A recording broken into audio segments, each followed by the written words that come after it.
Bonjour monsieur, Bonjour. vous êtes historien et directeur du Centre d'études sociologiques et politiques Raymond Aron, qui est un centre d'études de l'École de hautes études en sciences sociales et du Mhm. CNRS.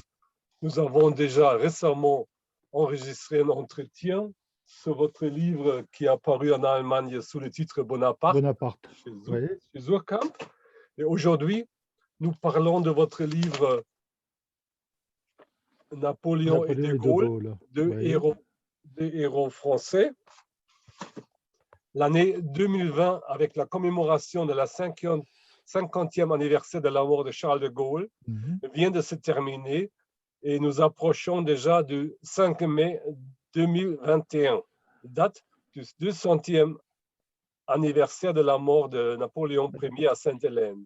Mhm. Les deux sont les héros, des héros français de votre livre. En fait, ce livre contient-il des biographies parallèles ou s'agit-il en premier lieu d'une comparaison de Napoléon Bonaparte et de De Gaulle? Non, il s'agit d'une comparaison. Ce ne sont pas deux vies parallèles, au sens où j'aurais raconté d'un côté la vie de l'un et de l'autre la vie de l'autre, et que j'aurais, par exemple, fait la jeunesse de Gaulle, la jeunesse de Napoléon, puis l'accession au pouvoir de l'un et de l'autre, etc. C'est une comparaison des deux personnages et du rôle qu'ils ont joué dans l'histoire de France, mais qui ne passe pas par un fil purement chronologique.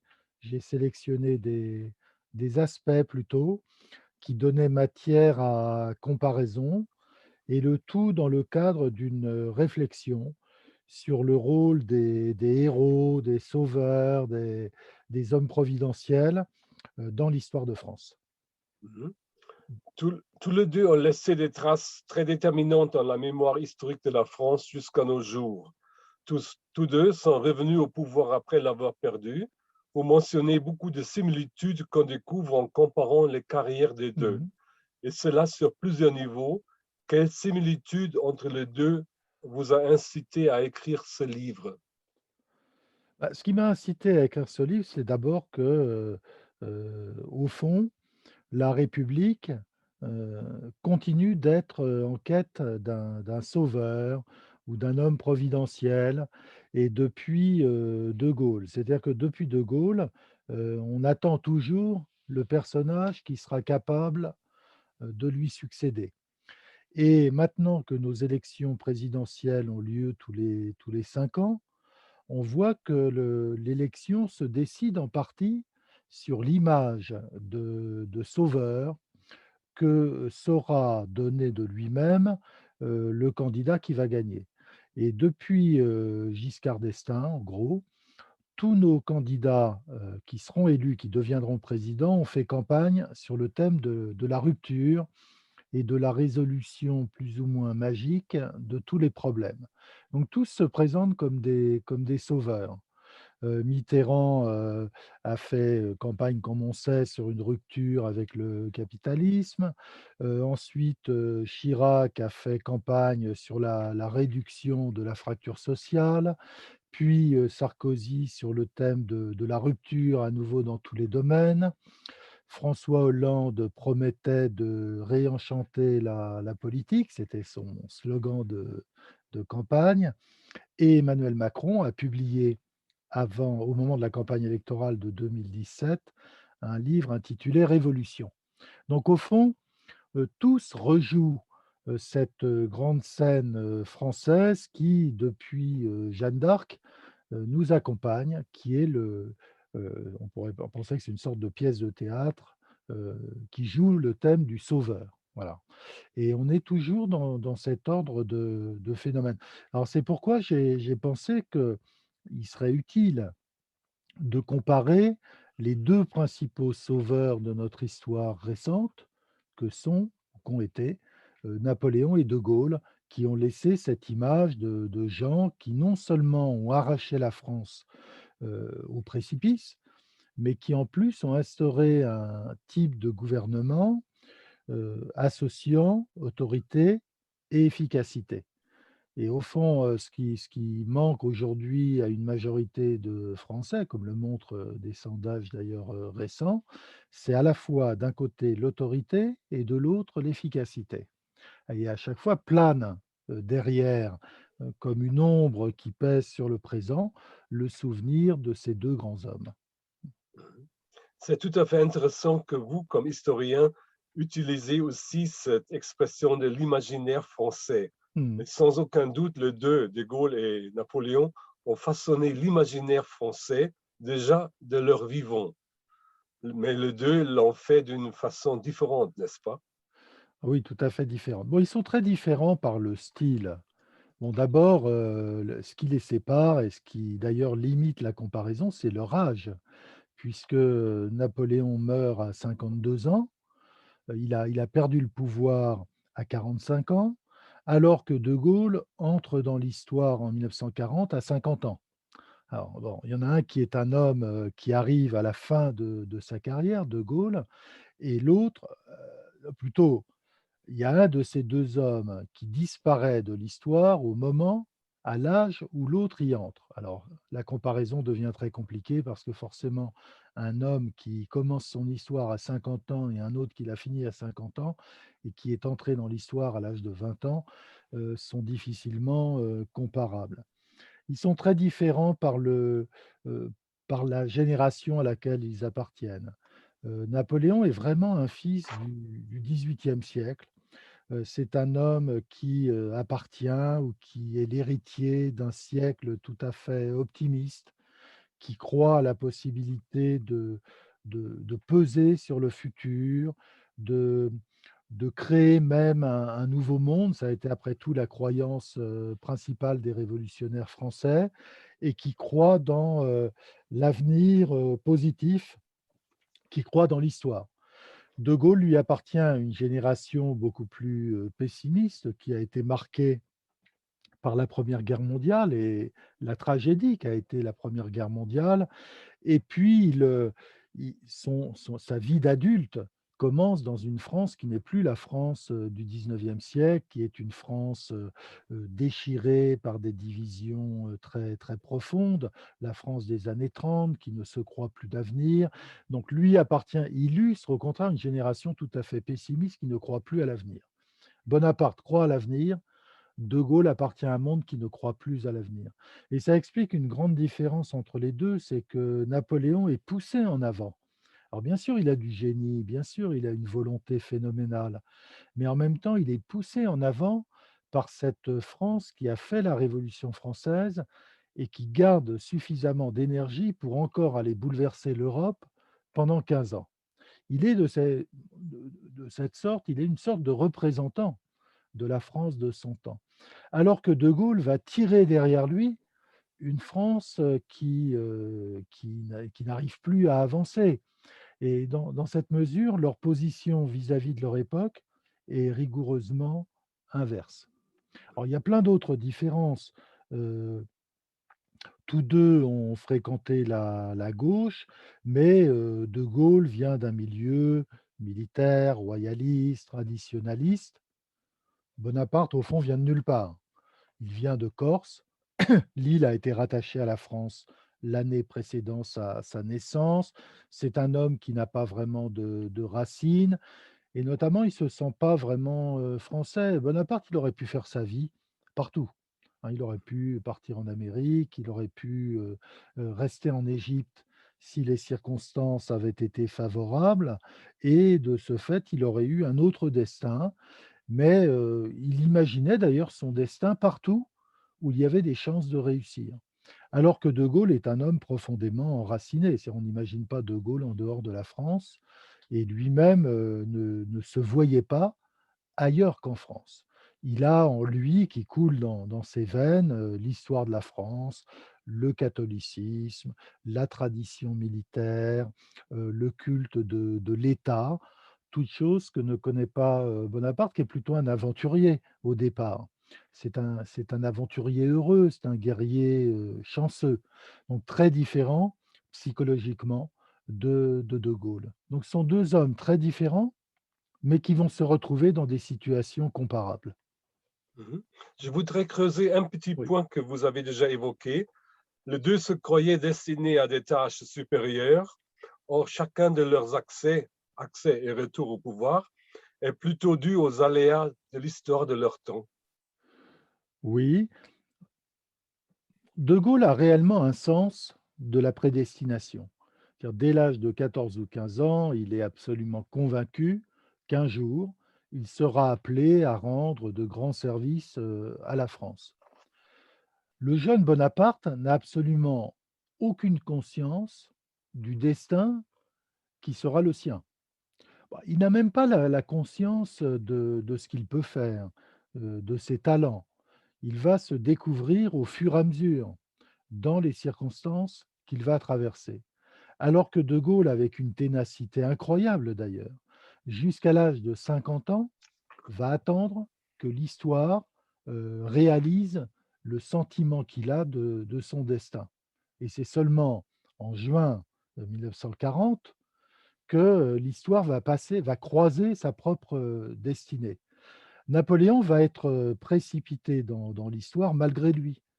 Parce qu'au départ, il voit son avenir en Corse. Il se voit comme un chef de clan, puissant à Ajaccio, qui aurait un rôle à jouer, en Corse, mais il n'imagine rien d'autre. Et ce sont les Corses, en le jetant dehors, en le forçant à fuir en 1793, qui vont au fond ouvrir les portes de son destin, en le précipitant en France. Alors dans ce sens-là, ils sont tous les 2 là encore très très différents. Mais ce sont les circonstances qui vont, les porter vers le pouvoir. Alors Bonaparte en 1799, l'accession au pouvoir couronne une ascension extraordinaire et très rapide, puisqu'il n'est pas grand-chose encore, 4 ans plus tôt et en 99, il se retrouve, chef de l'État.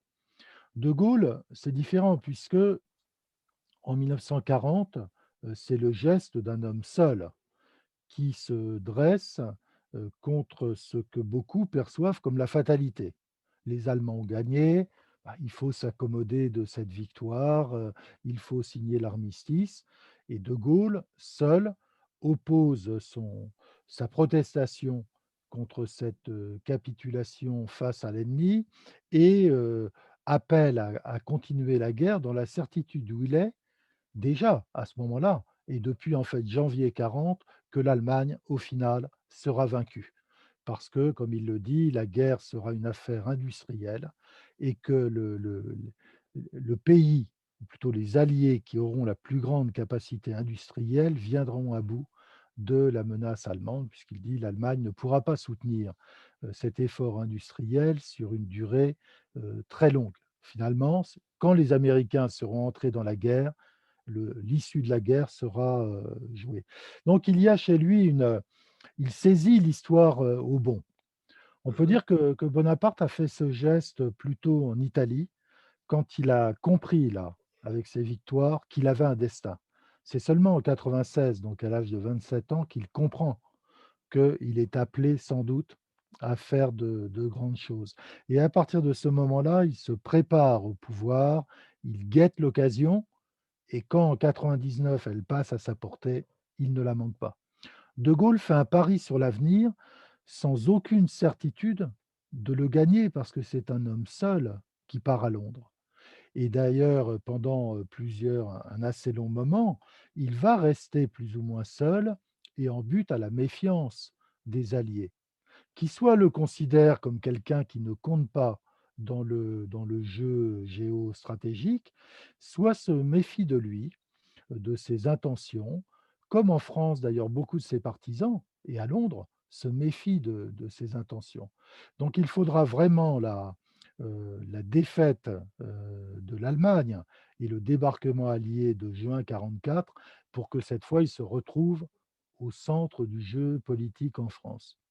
Mhm. Et puis, à la fin de leur histoire, tous les 2 ont cette, particularité d'être revenus après être partis, après avoir quitté le pouvoir.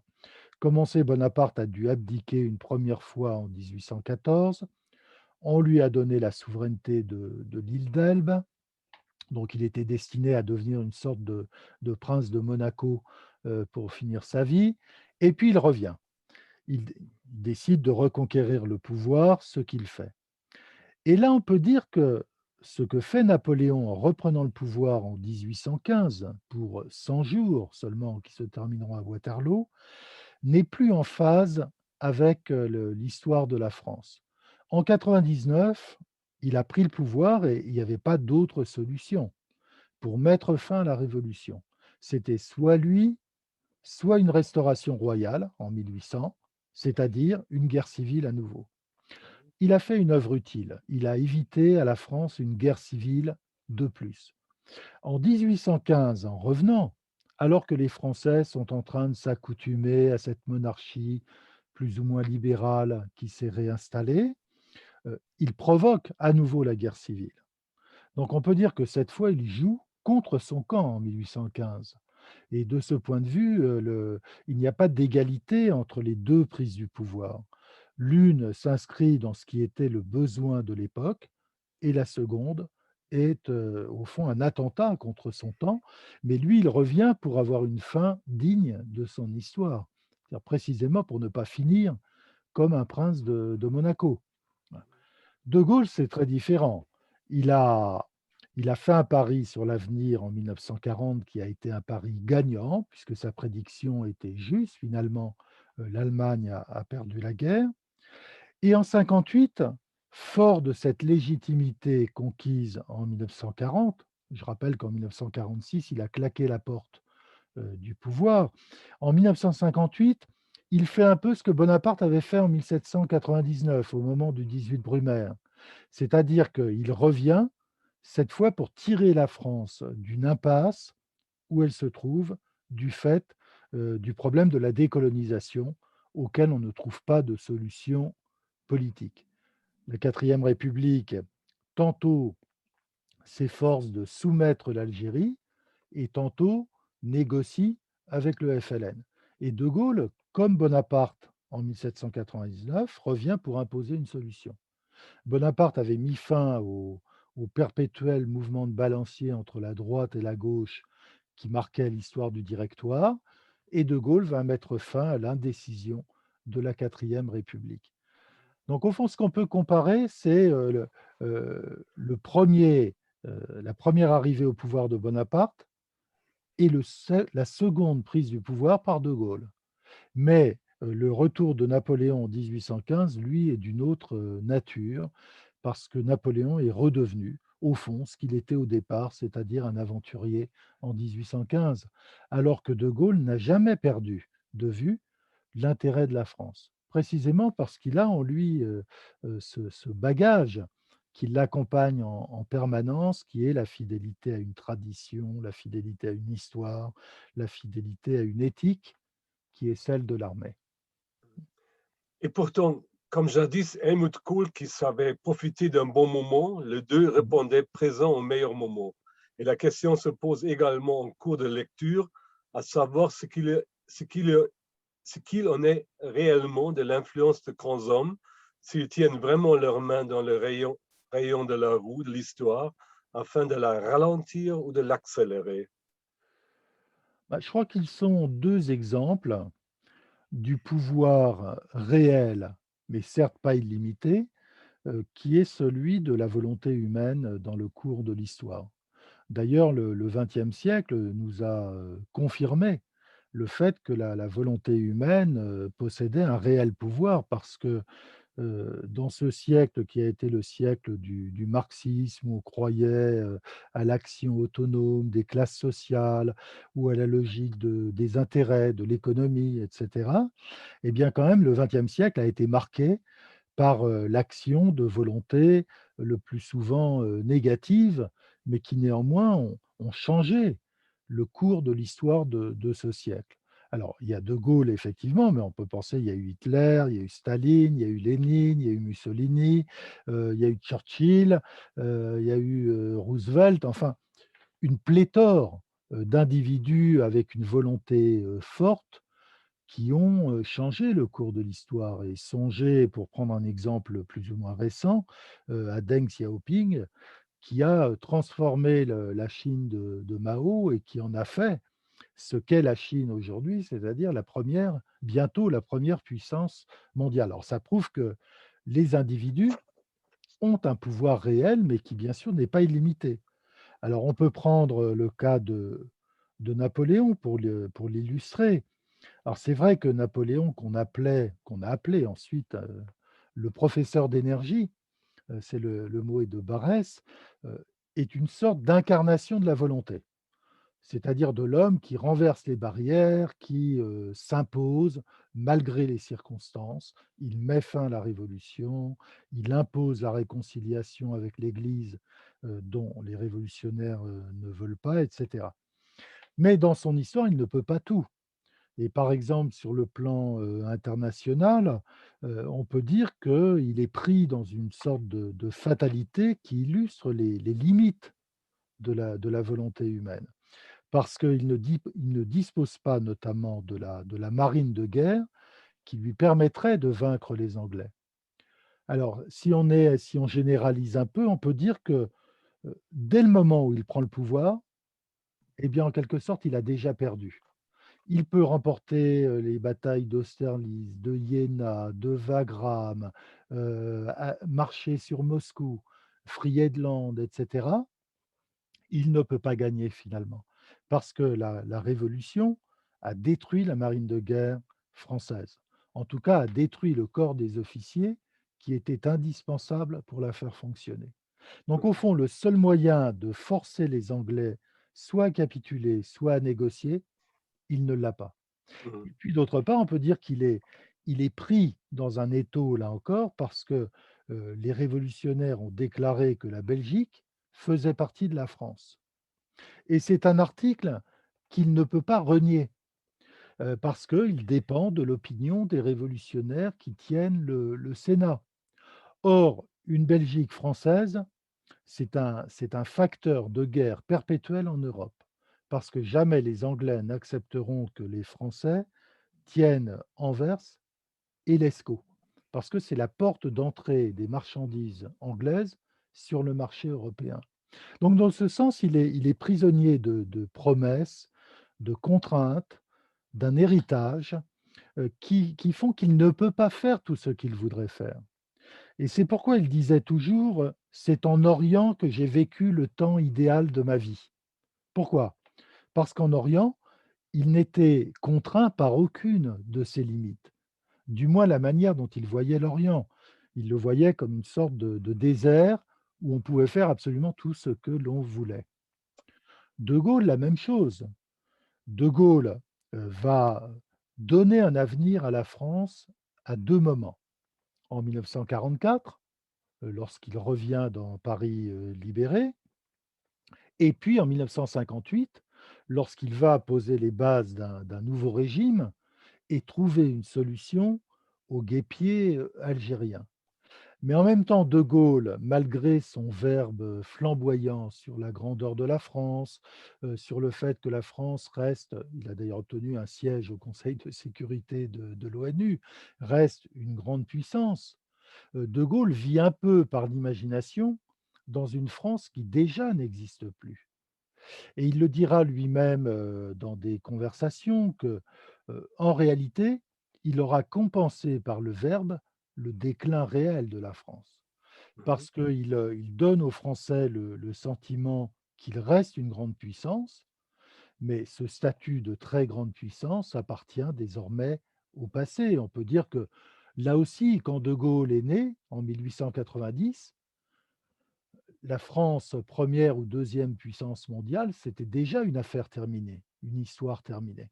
Donc dans ce sens, ils sont tous les deux des grands artistes, des poètes d'une certaine façon de la volonté, mais ils sont obligés d'écrire une œuvre qui relève plus du roman que de la poésie, parce que Napoléon accompagne la fin de la suprématie mondiale française, qui a été le siècle de Louis XIV et encore un peu le XVIIIe siècle, et De Gaulle accompagne la fin de la France comme grande puissance. Mhm. Vous parlez longuement du retour de deux au pouvoir, notamment de celle de Gaulle en 1958. Il était prêt, mais on peut, après coup, très bien suivre, ou est-ce qu'il a eu une méthode de revenir au pouvoir, d'être rappelé au pouvoir? Bon, lui-même, vous savez, alors en 1946, il claque la porte du gouvernement Mhm, et il est absolument persuadé à ce moment-là qu'on va le rappeler à grands cris. Personne ne l'a rappelé. C'est-à-dire, il n'a pas compris l'exemple de ce qui s'était passé en Angleterre avec Churchill, qui en 1945, dès que la guerre est finie, est renversé. C'est-à-dire, il n'a pas compris que les gens, après une épreuve aussi douloureuse, veulent oublier le passé, veulent reprendre leur vie, veulent passer à autre chose. Le pays était à reconstruire. Les grandes aventures, c'était fini. Et donc, De Gaulle n'a pas compris ça. Alors, il s'en va à Colombey les Deux Églises pour bouder. Bon, il se lance dans la politique avec le Rassemblement du peuple français, qui est une erreur d'ailleurs dans sa carrière, parce que ça fait de lui un chef de parti. Bon, très vite, le mouvement va péricliter, lui-même se rend compte que ce rôle n'est pas pour lui, et donc il boude, et aux gens qui viennent le voir, il dit que c'est fini, il ne veut plus entendre parler de ce pays déplorable et de ces Français ingrats envers lui-même, etc. Mais bien sûr, en réalité, il ne pensait pas du tout que sa carrière était, terminée. Alors c'est vrai qu'il ne fait rien, mais il écoute, il guette, il a compris que le régime de la quatrième République était un régime, faible et que ce régime, qui était très bien pour gouverner les choses, courantes, pour, reconstruire le pays, n'aurait pas les épaules suffisantes pour affronter, les crises.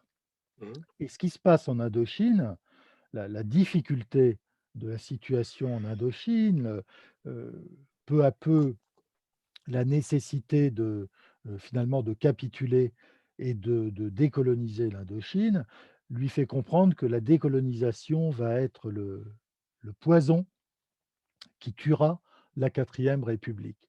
Et à partir de ce moment-là, surtout quand la situation commence à s'aggraver en Algérie en 1956, avec l'envoi de plus en plus massif de conscrits, avec des crises à répétition, des gouvernements éphémères, etc. Là, il comprend que le moment de l'épreuve approche. Et lorsque éclate la crise en 58, alors il y a deux versions. Soit la crise a éclaté de manière inattendue en 1958 avec une révolte du peuple d'Alger soutenu par les militaires d'Alger, soit, hypothèse plus crédible, il y a eu le 13 mai 58 une sorte de convergence entre plusieurs complots. Un complot de l'armée, un complot des activistes de l'Algérie française et un complot des gaullistes qui se trouvaient sur place et qui ont su exploiter les circonstances pour que Alger appelle, en appelle à De Gaulle pour qu'il prenne le pouvoir et leur permette de garder l'Algérie à la France. Voilà comment ça va se passer. Donc, c'est un mélange, il a été très habile, il a été très machiavélien dans cette, période, ne disant jamais rien, faisant comme si il s'intéressait à peine à la situation, mais quand il recevait des gens, il leur disait un petit conseil, sibyllin, il leur glissait un mot et cetera et ses partisans comprenaient très bien que le moment était venu d'agir et de le ramener au pouvoir. mhm. Vous évoquez aussi leurs différences. Napoléon Bonaparte et ses guerres, De Gaulle les a plutôt terminées aussi rapidement que possible. Oui, ils appartiennent là encore à 2 mondes différents. La guerre de Napoléon, c'est encore la guerre, à l'ancienne, hein. C'est-à-dire la guerre, principalement, avec les charges de cavalerie, les affrontements au sabre, certes, l'artillerie de plus en plus présente, mais quand même, ça reste une guerre de jadis, une guerre de mouvement, une guerre, héroïque. La guerre au temps de De Gaulle, c'est très différent. C'est la guerre de tranchées. C'est la guerre de 1914, c'est-à-dire la guerre défensive, la guerre de position, la guerre de bombardement, auxquels se sont ajoutés ceux de l'aviation, comme on le voit dès mai 1940. Alors c'est une guerre beaucoup plus différente où l'héroïsme, c'est de tenir sous le feu ennemi. Ce n'est plus de charger, avec le sabre au clair comme au temps de l'Ancien Régime. Alors Napoléon aime la guerre. Il a une passion pour la guerre. D'abord, il sait très bien la faire, hein, il est très doué, mais en plus, il l'aime. C'est-à-dire qu'il voit la guerre comme une sorte d'agrandissement de vie. C'est une occasion de vie plus intense, plus héroïque. La fraternité d'armes, le courage, la bravoure, tout ça. De Gaulle, qui a fait la guerre de 14, hein, il a été fait prisonnier, blessé et fait prisonnier, capturé en 1916 à Verdun. De Gaulle a connu les tranchées et il a conçu de cette expérience une horreur absolue de la guerre. Et c'est pourquoi après, une fois rendu à la paix, il va, dans les années 20 et 30, engager une réflexion, bon, réflexion qui n'est pas uniquement à lui, parce que les jeunes officiers allemands qui vont être à la tête des armées allemandes en 1940 font la même chose. Il va engager une réflexion sur les blindés et sur le rôle des blindés dans la guerre. Et exactement de la même façon que Rommel en Allemagne ou Guderian en Allemagne, il voit dans les blindés un moyen de remettre un peu d'humanité dans la guerre, de manière à recréer les conditions d'une guerre de mouvement qui permettrait d'éviter l'horreur de la guerre de tranchées. Parce que les chars permettent de contourner les positions ennemies, d'envelopper l'armée opposée, permettent les coups de filet et du même coup d'abréger la guerre et de réduire le coût en vies humaines. Alors dans ce sens, De Gaulle est tout à fait de son époque.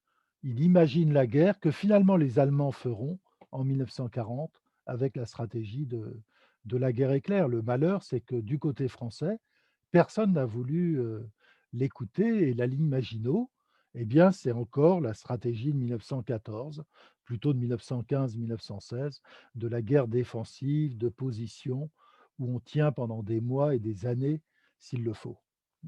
Encore un autre exemple pour la différence entre les deux, la mainmise de Napoléon sur le pouvoir s'accompagne de nombreux fidèles et partisans qui assurent son ou leur succès. De Gaulle, en revanche, en tant que chef du gouvernement et fondateur du RPF, après, est bien seul sur le trône. Autre différence, vous dites, Bonaparte a l'air d'un amateur comparé à De Gaulle.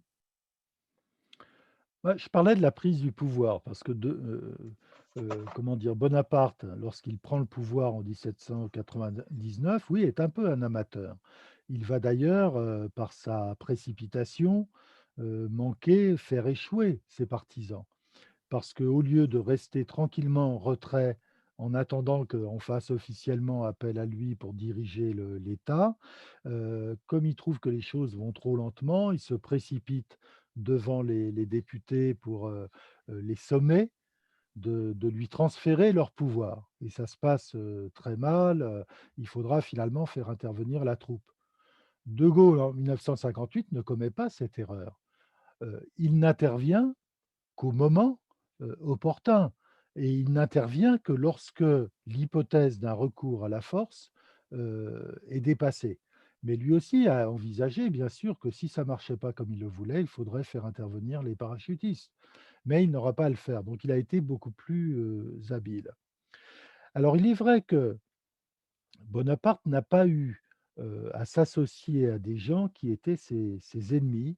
Il a pu trouver comme collaborateurs de nombreux partisans et puis des hommes qui n'étaient pas ses partisans, mais qui le sont devenus.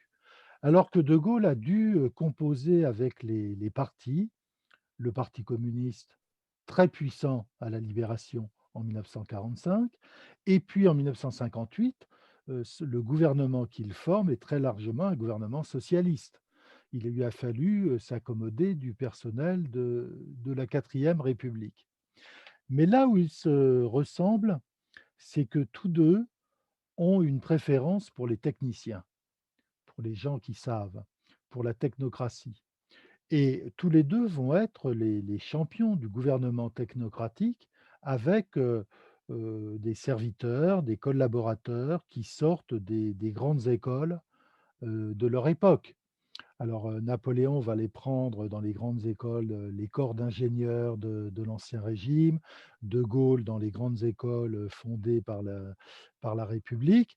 Mais bref, ils ont cette idée que le gouvernement doit d'abord être l'affaire des experts, que certes il faut un parlement, mais que le parlement est simplement là, non pas pour proposer, non pas pour surveiller, mais simplement pour ratifier au nom du peuple les mesures décidées par le gouvernement. Mhm. Les deux ont imprimé leur volonté, leurs idées aux institutions qu'ils ont créées de manière à ce que leur influence dépasse le règne.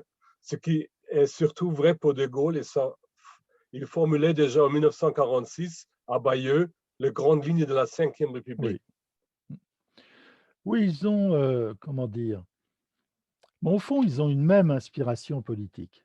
C'est-à-dire qu'ils sont, et ça c'est ce qui prouve leur intelligence politique, ils ont compris quel était le problème de la France depuis la Révolution.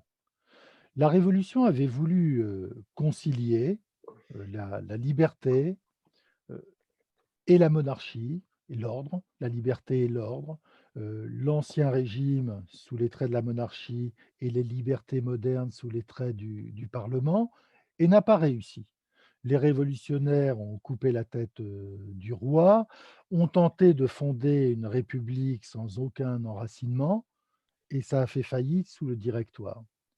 Et donc Napoléon sait très bien que le problème, c'est de réconcilier les 2 histoires de la France et de trouver une formule synthétique qui associerait à la fois la monarchie et la République. Et ça va donner ce bricolage qu'est le système impérial. Ça va pas marcher, mais en tout cas, il avait compris quel était le problème. Bon, ensuite, les Bourbons, les Orléanistes, puis la Troisième République, Napoléon III aussi, vont essayer de trouver cette synthèse. Et Mhm. arrive De Gaulle en 1958. Lui aussi sait très bien que le problème français, c'est ça, et que si on veut fonder un régime politique stable, il faut qu'il possède les 2 dimensions, la monarchie et la République. Et il va réussir, car c'est lui qui réussit finalement cette synthèse, qui a un équilibre subtil. On conserve les libertés parlementaires, mais en même temps, on les compense par un exécutif fort. Et tout est dans l'équilibre et dans les rapports de force. On voit qu'aujourd'hui, par exemple, on est sorti de cette recherche d'équilibre, puisque on a un exécutif plus ou moins fort, mais on n'a plus le pôle parlementaire. Le Parlement n'existe quasiment plus, en fait. Donc, on est sorti de cet équilibre. Alors, ça demande beaucoup d'art, de doigté, mais tous les 2, Napoléon et De Gaulle, avaient ce sens de ce qui était le besoin politique français par excellence. Et ils y Mhm. avaient si bien réfléchi que leur vision de la Constitution est présente dans leur tête très tôt. Par exemple, il y a une lettre très, très connue du jeune Bonaparte à Talleyrand, au moment de la campagne d'Italie, donc il a 27 ans, on est en 1797, il a 28 ans, où il explique les grandes lignes du régime qu'il veut mettre en place. Renforcer l'exécutif, affaiblir le législatif sans le détruire. Il explique tout ça très bien. Et pourquoi le chef de l'État doit avoir l'initiative des lois et pas seulement le Parlement, etc., etc. Et De Gaulle, à Bayeux, en 1946, fait la même chose. C'est-à-dire qu'il donne, 12 ans avant la Constitution de 58, les grandes lignes de ce qu'elle sera. Donc tous les deux ont une vision très claire à la fois du problème et des solutions. Mhm. Je me rappelle bien que De Gaulle avait répondu aux journalistes qu'il ne veut pas entamer une dictature, une carrière de dictateur, mais quand même, y avait-il une tentation monarchique lors de la création de la Ve République, dont on disait qu'elle a été conduite par un monarque élu, surtout après 1965. Je me rappelle aussi le cours auquel j'avais assisté lorsque Maurice Duverger a Mm. préparé son livre Échec au roi. Bon. Bon, il est vrai que De Gaulle heu, est sentimentalement royaliste. D'où les relations qu'il avait avec le comte de Paris, qui était le prétendant royaliste, à son époque. On a prêté à De Gaulle l'idée de restaurer la monarchie au profit du comte de Paris. Ça, c'est faux. Mais il le respectait parce que le comte de Paris était l'héritier d'une vieille histoire qui était celle de la monarchie, française. Non, je ne crois pas que De Gaulle ait jamais eu, l'idée de se transformer lui-même en monarque. Il connaissait trop bien l'histoire pour ne pas savoir que le moment de la monarchie était passé et que l'hypothèse d'une restauration était encore, possible au début des années 1870, mais que le refus du comte de Chambord avait, mis un terme définitif à l'histoire de la monarchie, en France. De ce point de vue, il n'y a pas d'ambiguïté. Alors ceci dit, bien évidemment, dans la mesure où son idée est de réconcilier les 2 traditions françaises, républicaine et monarchique, eh bien, la Constitution va emporter les traits, les caractères. Et on peut définir cette Constitution comme une tête monarchique posée sur un corps républicain. C'est ça la Cinquième République. Alors forcément, les adversaires de Gaulle, Maurice Duverger, Mitterrand et bien d'autres, considéraient que ce régime était une monarchie déguisée. Voilà.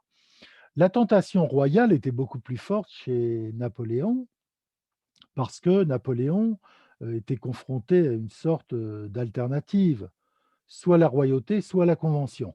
Voilà, et donc pour sortir de la Révolution, eh bien, il pensait à sa solution à lui, c'était de refonder une monarchie entièrement nouvelle, à travers sa propre personne, qui serait appuyée sur le suffrage universel, propre à la Révolution. Voilà, Mhm, donc il y a beaucoup plus une tentation royale chez Napoléon, mais chez De Gaulle, elle est, inexistante. Mmh. mhm. Leurs intelligences, leur génie les ont conduits au sommet de l'État. Et à la fin des deux, on peut aussi les comparer. Mmh. Est-ce que Fortuna les avait abandonnés? On peut dire que oui. La fortune, abandonne Napoléon en 1812 en Russie, mais par sa faute. Parce que ce ne sont pas les conseils de rester à Paris et de ne pas aller en Russie qui ont manqué, puisque tout son entourage, et notamment des gens qui connaissaient bien la Russie, comme, Caulaincourt, lui disaient de ne pas y aller, que c'était une aventure folle et qu'il ne se sortirait pas de cette expédition en Russie. Il ne les a pas écoutés et il a tout perdu, devant, Moscou, et pas seulement son armée, mais on peut dire que à partir de ce moment-là, il est condamné, et ça va être, de 1812 à 1814, c'est au fond une retraite. Il va perdre les unes après les autres ses conquêtes, jusqu'à devoir, abdiquer, et même chose, bis repetita, en 1815. Donc la fortune, là, l'avait en effet abandonné. C'était un peu inévitable parce que, on n'imagine pas que l'aventure de Napoléon Ier, ait pu, continuer au-delà d'un certain point, parce que ce qu'il imposait à l'Europe n'était pas tenable dans la durée. Chaque fois qu'il signait un traité, d'amitié ou d'alliance, il se faisait un nouvel ennemi, parce qu'il imposait à ses alliés des conditions telles qu'ils ne pouvaient pas respecter, cette alliance, c'était impossible. De Gaulle, probablement, lui aussi, la fortune l'a abandonné à partir de 1967, où sa victoire aux législatives a été, très, serrée. Puis est arrivé, mai 68, où là, on peut dire que, voilà, l'aventure, gaullienne, s'arrête en mai 68, où il s'est retrouvé un peu, à l'écart des événements, ne les comprenant pas bien. Alors certes, il reprend la main en juin 68, mais il est battu en 69. La France, probablement, tu sais, c'est le problème un peu de ces personnages, c'est qu'un pays a besoin d'eux, mais une fois qu'il n'a plus besoin d'eux, eh bien, il se lasse très vite. Parce que ce sont des personnages un peu écrasants pour un peuple. ils écrasent un peu leur époque de leur stature et ça devient assez vite insupportable. En 1812, les Français ont envie de renouer avec les idées libérales qui avaient été celles du XVIIIe siècle. Donc ils veulent retrouver le journal à lire le matin, ils veulent, pour ceux qui font de la politique, retrouver les débats parlementaires, c'est-à-dire tout ce qui faisait au fond le charme de la vie politique à la fin de l'Ancien Régime et au début de la Révolution. Ils en ont assez de ce personnage, despotique qui certes a réalisé de grandes choses, utiles. Il a reconstruit la société et l'État, mais bon maintenant ça commence à bien faire et ils ont hâte de passer à autre chose. Et la France des années 60, alors De Gaulle lui a permis de sortir de la décolonisation. De Gaulle lui a donné des institutions, De Gaulle a accompagné le retour de la prospérité, parce que les années 60 sont des années où l'Occident renoue, toute l'Europe occidentale avec la prospérité, la consommation, et cetera. Un pays qui se modernise très vite. Alors plus le pays se modernise, en partie grâce à De Gaulle, plus De Gaulle lui apparaît comme un personnage du passé. Et en Mhm. 1969, il est renvoyé, chez lui, mais c'est un peu inévitable et j'avais parlé de Churchill, qui certes est revenu lui aussi ensuite au pouvoir, mais après l'Angleterre, elle aussi se modernise. Tout le monde veut passer à autre chose et oublier la période de la guerre et De Gaulle, quoi qu'il fasse, il rappellera toujours la guerre. Mmh. Mhm. Avec votre livre, j'ai découvert un volet très passionnant de l'histoire franco-allemande. Napoléon était plus libre de transformer la carte de l'Europe, je pense au Rheinbund et ses relations avec les Ouais. États et toutes les principautés allemandes. Mmh. De Gaulle déjà échoue avec son idée d'une union politique franco-allemande en 1963. Il arrive à faire le traité franco-allemand, mais en fait, il voulait aller beaucoup plus loin et Adenauer n'avait pas envie de le suivre. Oui. Oui, c'est vrai. On a beaucoup reproché alors pour, Napoléon, on lui a beaucoup reproché d'avoir été au fond le point de départ de l'unité allemande, et on dit, voilà: «Sans Napoléon, il n'y aurait jamais eu Bismarck». Bon, c'est vrai et c'est faux. On lui a reproché d'avoir simplifié la carte du Saint-Empire, romain germanique et en fait, s'il l'a fait, c'était pour éloigner la Prusse de la frontière française. Mhm. Mais dans son idée, jamais l'Allemagne ne devait, devenir, un pays, uni, unifié, unitaire et toujours c'était son projet, c'était que la puissance montante de la Prusse soit balancée par la puissance de l'Autriche et par un certain nombre d'États alliés tels que la Bavière, le Pays de Bade et la Westphalie le royaume de Westphalie qu'il avait créé pour son frère, Jérôme. Voilà, c'était un peu son idée de l'Allemagne. Dans le cas de Gaulle, De Gaulle bien sûr vient, heu, plus d'un siècle après et lui est dominé par le souvenir des affrontements franco-allemands. 1870, alors certes, il y a eu 1815 avant, les guerres napoléoniennes, c'est ce qui a, par réaction, l'idée de l'unification allemande est née en réaction à l'humiliation, que Napoléon a infligée à la Prusse en 1806. Mais bref, après cela, il y a, 3 grandes confrontations, hein, 1870, 1914, 1940 et De Gaulle, bien évidemment, est obsédé par cette, idée d'une réconciliation, franco-allemande qui ne dissoudrait pas les 2 nations dans une Europe, fédérale. C'est pas du tout le projet de Gaulle, mais une amitié, franco-allemande qui déboucherait sur une Europe placée sous l'égide de la France et de l'Allemagne, enfin réconciliées. L'Allemagne n'en voulait pas. Sans doute De Gaulle se fait des illusions. Après tout, l'Allemagne a beaucoup bénéficié de l'aide, américaine et déjà n'a plus vraiment besoin de l'aide française et De Gaulle donne naissance à ce qui va être un grand mythe, jusqu'à aujourd'hui, qui est le mythe du couple franco-allemand. Le couple franco-allemand, c'est surtout un couple du côté français, plus Oui. que du côté, allemand. Mais voilà, c'est ainsi et probablement c'était un moyen de faire perdurer l'idée que la France était encore au cœur du jeu européen et que même elle pouvait encore avoir, l'initiative. Mhm. Napoléon et De Gaulle, tous les deux, ont légué suffisamment de souvenirs aux générations qui les ont suivis. Qu'est-ce qui comptait le plus, là encore? On découvre des points de comparaison tout à fait intéressants. Pour l'un, la légende liée à son nom. Pour l'autre, un système de la Cinquième République qui fonctionne depuis 1958. Est-ce qu'il y a aussi une sorte de légende gaulienne? Ah oui, tout à fait.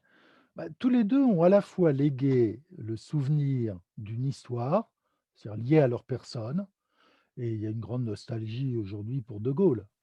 Heu et tous les 2 ont légué une œuvre importante qui existe toujours. Parce que les institutions que non pas politiques, mais judiciaires, administratives, civiles, qu'a fondées Napoléon sont toujours là. Après tout, la cour de cassation, le code civil, les cours d'assises et cetera. Une grande partie de notre architecture, administrative et judiciaire, est héritée de Napoléon. Et puis les institutions politiques sont toujours là aussi, l'héritage de Gaulle, la Cinquième République. Donc le souvenir de l'homme providentiel, du sauveur dans les 2 cas, est une grande œuvre. Et il y a plus de nostalgie dans le cas de Gaulle que de Napoléon, parce que dans le cas de Napoléon, le bilan est un peu assombri par le souvenir des guerres qui se sont mal terminées. Plus d'1 million de morts, pour ce qui concerne la France et probablement en Europe 3 à 4 millions de morts. C'est ça aussi le bilan de Napoléon. Et puis Napoléon a certes, consolidé un certain nombre de principes et de conquêtes de la Révolution, mais il a aussi renversé une partie de l'héritage de la Révolution, c'est-à-dire la liberté politique. Donc c'est un bilan mitigé. De Gaulle, comme il le disait lui-même quand on l'accusait de vouloir devenir un dictateur, disait: «Je n'ai pas renversé la République, je l'ai rétablie 2 fois, en 1944 et en 1958». Et c'est vrai. Donc lui n'a pas cette part, sombre de l'héritage. Il y en a une, mais qui ne concerne pas les Français dans leur ensemble. Ça concerne les gens, qui avaient fait le choix du maréchal Pétain en 1940 et qu'il a durement traité. Et puis ça concerne bien sûr les pieds noirs, qu'il a sacrifiés en 1962. Mais néanmoins, très largement, il reste comme l'homme qui par 2 fois a rétabli la République et qui lui a légué la stabilité en héritage, la stabilité politique. Donc ce qui fait que la nostalgie de Gaulle est beaucoup plus forte. Et enfin une dernière chose, Bonaparte est un homme génial, mais ce n'est pas un homme vertueux. Dans aucun domaine et en particulier dans un domaine qui nous est sensible aujourd'hui, qui est le domaine de l'argent. Bonaparte, confond allègrement la caisse publique et sa caisse, privée. De Gaulle était un modèle, d'intégrité, morale. Alors certes, il n'était pas amusant, mais il était honnête, il payait lui-même ses factures d'électricité et lorsqu'il invitait des amis et que ce n'était pas dans le cadre de ses fonctions, eh bien, il payait la facture, du déjeuner ou du, dîner. Voilà. Et ça reste, c'est très profondément ancré, dans l'affection que lui portent les Français parce que depuis, on a vu des présidents qui n'étaient pas aussi, vertueux. On peut penser bien sûr à François Mitterrand. Mhm. J'ai encore une dernière Oui, question. Après tout, peut-on dire qu'il y a du bonapartisme dans le gaullisme? oui, tout à fait. Heu, il y a du bonapartisme dans le gaullisme.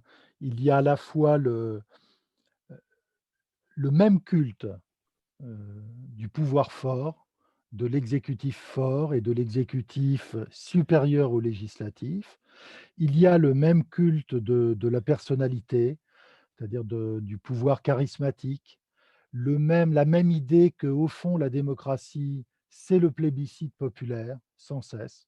C'est-à-dire qu'il n'y a que la légitimité dérive davantage de l'adhésion du peuple que de la Constitution. Donc il y a tout ça. Il y a la même préférence, j'en ai parlé, pour le gouvernement des experts, la technocratie. Il y a le même la même préférence pour la centralisation administrative, pour l'interventionnisme de l'État. Donc tous ces traits du bonapartisme, qu'on trouvait d'ailleurs dans les 2 empires, se retrouvent dans le gaullisme et se retrouvent aussi un peu, à des degrés divers, dans la pratique qui est celle de la Ve République jusqu'à aujourd'hui. Merci beaucoup, monsieur. C'était Merci. notre deuxième Mmh. entretien et j'attends le troisième quand vous aurez terminé votre deuxième tome sur Bonaparte. Merci à vous. Merci Merci. bien.